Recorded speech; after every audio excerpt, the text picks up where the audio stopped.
Good morning, everybody. How are you all? It's Laura here from See Clear Counselling, and it's Wednesday, so I'm here with my weekly tip on how to manage and reduce your anxiety. And if you're joining me live, then please say hello, give me a little wave. And if you're watching on replay, then give me a hashtag replay, because that sends out the video to more people to watch. So today I'm going to be talking about how tea can help you manage and reduce your anxiety. Now, I'm not talking about the cup of tea that you might drink, but I'm talking about the mnemonic tea, T-E-A. And thank you to Joanna. Good morning. How are you? And Adam, hi. How are you? Thank you very much for coming on board and joining me this morning. So what does T stand for? T-E-A. Well, that stands for thoughts, emotions and actions. And I'm going to talk about how tea can help you manage and reduce your anxiety. Oh, hello Alex, how are you? Oh, I do love a good cup of tea as well, Joanna. So we can be thinking about our cup of tea while we're thinking about tea.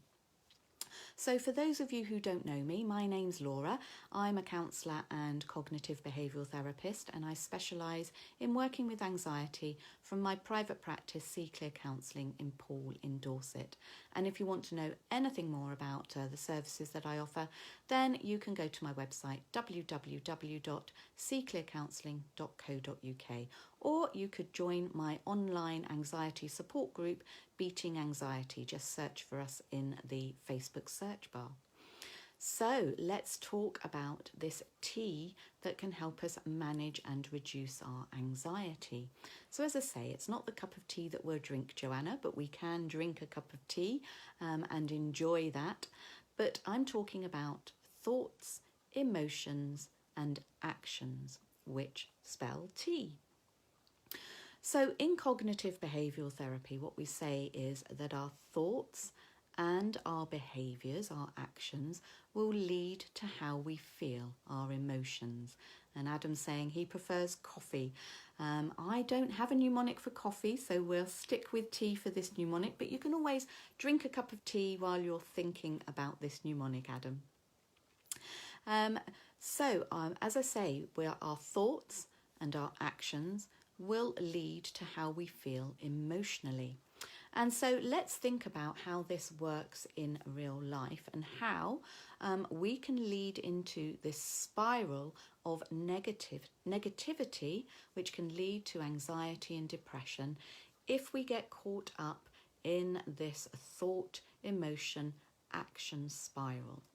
So let's just take quite a simple kind of situation. I'm probably going to elaborate quite largely on it just to make my point, but I hope you understand what I'm saying here. So let's think of, as I say, a simple situation. For example, you're walking down the street and you see a friend across the road and you wave to your friend. And your friend seems to ignore you. She doesn't wave back and you get no response to your wave. Well, what might you think in that situation? Well, you might think, oh my God, what have I done wrong? She's ignoring me. Why is she ignoring me? What have I done to upset her? Now, if that is the thought that you have, that could make you feel very sad and it could make you feel, what have I done wrong here? So you're feeling quite sad. Your emotion is sadness. And that could lead you to kind of, stomp off down the street and kind of go, oh, what have I done wrong? And, you can be kind of feeling that sadness as you're walking down the street, head hung low and just kind of sloping along because you're feeling that your friend has ignored you. Now, what happens if perhaps the next day she sends you a text and asks a favour of you? If you go back to that thought, well, she ignored me yesterday, I must have done something wrong to upset her. How dare she ask me to do her a favour? And your feeling from that thought could be anger. And from that anger, your action could be, well, I'm going to send back a text to her saying, how dare she ask for my help?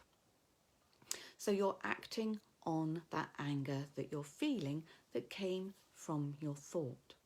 Now, if you send back that angry text to her and then she sends back another angry text to you, you could then be thinking, well, what's the point in this friendship? It's a useless friendship. I don't enjoy this friendship anyway. That could lead to feelings of resentment and more anger, maybe some frustration. And what might happen is your action might be that when she does get in contact with you again, you're now ignoring her text and thinking, there's no point in me texting back to her. I'm just going to ignore her. So as I say, that's quite extreme, isn't it? But what we're going is from one thought of, my friend's ignored me, why is she not waving back to me, to certain emotions that brings out for you and certain actions. And you go into this spiral of negative thoughts, emotions and actions from that initial thought. What happened if your thought was completely different at the beginning? Would you spiral into that negativity quite so much? If your thought when you waved at your friend across the street and she didn't wave back and you thought she'd ignored you and you kind of said, oh, maybe the sun was in her eyes, it is quite busy, maybe she hasn't seen me wave, then what would your emotion be then? It would probably be emotion quite neutral. You probably wouldn't think anything of it. And your action would be to carry on as you were, not giving it a second thought. So the next day when she sends you a text asking if you can do her a favour, you're thinking, yeah, why wouldn't I do my friend a favour? She's a friend of mine, of course I do her a favour. That's your thought, your emotion is feeling quite happy and feeling helpful. You want to help her. And so your action is to respond back, yes, of course I can do that for you, not a problem. And then she sends back and says, oh, thank you so much, that's wonderful. And you're thinking, isn't that great that we can help each other out? Your emotion is feeling one of love towards your friend, and your action is to perhaps do a little happy dance in the kitchen or to just feel content about what's going on. And your actions will demonstrate that. So we can see that from a different thought becomes a different emotion, becomes a different action. And that can lead on into what happens thereafter as well. So T means to think about your thoughts, your emotions and your actions and how they are all, how they're all conjoined almost, that, they follow on from each other and all have an effect on each other. So if you can think about what thought you might have, what emotion that might lead to, and how you might act because of that emotion, maybe you can break that negative cycle at some point to either rethink the thought that goes on, or maybe you want to behave in a different way, and those will lead to different thoughts and emotions and further actions. So here we are using T to help us manage and reduce our anxiety. T standing for your thoughts, your emotions and your actions. And to think about how certain thoughts lead to certain emotions, lead to certain actions. And if you get caught up in all of that, then it keeps spiraling out of control to a negativity. If your thoughts were perhaps more neutral or a little bit more positive, then your emotions and your actions would spiral into a more neutral place or a more positive place for you. I'm not talking about always having to have positive thoughts, but sometimes just those neutral thoughts are helpful for us rather than going to those negative thoughts. So that's something for you to think about, and think about, what you want to be thinking, which will lead to what kind of emotion for you, which will lead to what kind of action or behaviour that you're going to take because of that. So I hope that's been helpful to you, and maybe consider T next time you feel some of those negative thoughts coming into your mind and thinking about how they affect your emotions and your actions. And I'll be back again next Wednesday with another little tip on how to manage and reduce your anxiety. And looks like we've had quite a few people watching today. So thank you, Joanna. Go and enjoy your cup of tea. Adam, go off and enjoy your cup of coffee.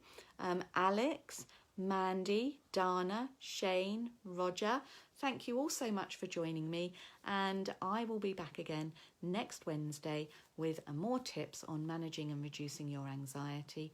And if you want to know any more about the services that I offer, then please go to my website www.seeclearcounselling.co.uk, or search Beating Anxiety up in the Facebook search bar and ask to join my Beating Anxiety support group here on Facebook. Hope that's been helpful to you all, and I'll see you next week. Bye, Adam. Thank you for the wave. Bye-bye.